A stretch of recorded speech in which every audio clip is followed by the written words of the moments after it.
Let's go Dolphins! You must have seen somewhere, or at least in the previous video here on the channel, that the retirement of left tackle Terron Armstead was confirmed, and this changes everything for Mike McDaniel's team. Let's talk about that, and let's talk about Mason Taylor. Before we start, hit the like button if you agree that it was time for Armstead to retire. Man, everything has its time. His time has come. If possible, comment like this: the Miami Dolphins need new blood. After 12 seasons in the NFL, Armstead decided to hang up his cleats, closing a chapter that, although plagued by injuries, brought leadership, stability, and courage to Miami's offensive line. His presence was about more than just blocking defenders. It was about experience, responsibility, and protecting Tua Tagovailoa's blind side with veteran knowledge. He didn't bring home a Super Bowl ring, but he brought credibility to the O-line every time he was on the field. And now that he's stepping away, the Miami Dolphins face a pivotal offseason with one of the most volatile positions in football up in the air. Let's be honest, this didn't come out of nowhere. There were hints last month, a sense in the building that Armstead was leaning toward retirement. The team smartly anticipated that possibility. That's why Patrick Paul was drafted in the second round of last year's draft. At 6'4", Paul has the size,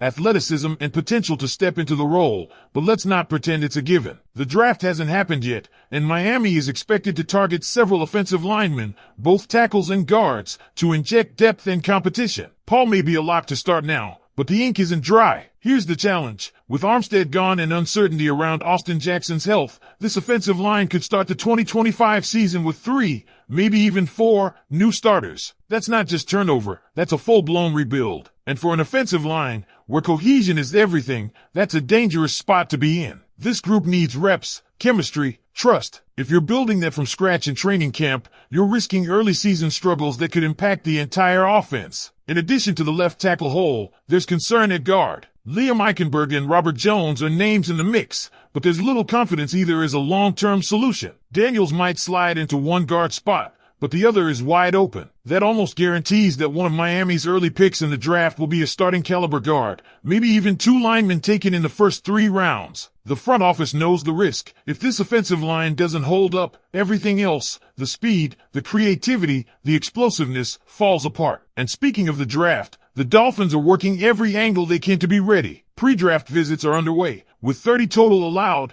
and Miami is not playing it cool. They're using them all. One particularly interesting name? Alfred Collins, the 6 feet 6 inches, 336-pound defensive tackle from Texas. This man is a mountain, a true disruptor on the interior. He's a second-team All-American and All-SEC selection, and the kind of player who can anchor a D-line. Collins fills the void left by Christian Wilkins, who departed in free agency. But where he fits in the draft is tricky. Collins carries around 1 to 2 grade, somewhere between pick 14 and pick 48. If Miami wants him, they may need to maneuver. Sitting at pick 13, it would be a reach. But a trade-down scenario? That starts making sense. Trade back 8 to 10 spots, and Collins could be in play. The ideal scenario? Snag an offensive lineman in round 1, and if Collins somehow slips to round 2, jump on him. But don't count on that. Big guys who can stop the run and collapse the pocket don't last long on draft day. Collins isn't a hidden gem. He played at Texas, and scouts know all about him. The front office faces a balancing act: bolster the offensive line while also addressing a defensive interior that just lost its best player. They've got a plan, but flexibility is key. And let's not forget the secondary, another area with major question marks. They've made some low-cost additions, corners and safeties on one-year deals under $2 million, but most of those feel like depth pieces,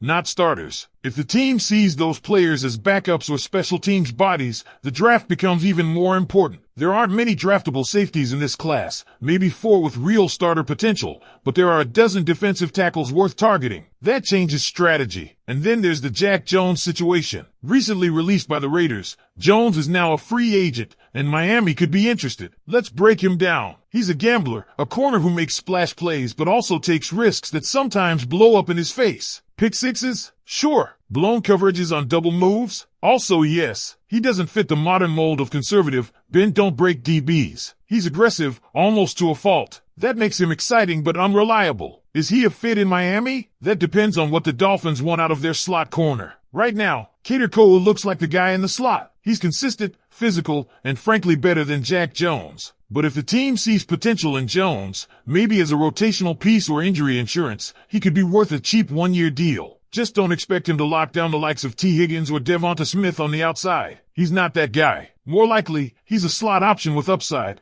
but that's assuming he buys into the system and cuts down on the gambles. There's a lot riding on the next few weeks. Between the draft, possible trades, and second-wave free agency, this roster is still very much under construction. The loss of Terron Armstead stings, not just because of what he did on the field, but because of the ripple effects it causes across the entire offense. The Dolphins are on the clock now, and every move from here has to hit. We'll keep following all the action. But now I want to hear from you. How do you feel about the Terron Armstead retirement? Are you confident in Patrick Paul, or should the team make another big move? And what about Jack Jones? Do you think he can make a difference in this secondary? Drop your thoughts in the comments, Dolphins fans. Let's talk. Now let's talk about Mason Taylor. Mason Taylor's visit to Miami reignites a special spark in the hearts of Dolphins fans. The name Taylor carries an almost mythical weight in South Florida, and now, the direct heir to that legendary dynasty seems closer than ever to writing his own chapter on the same stage where his father became a star. The news broke via NFL Network's Tom Pelissero,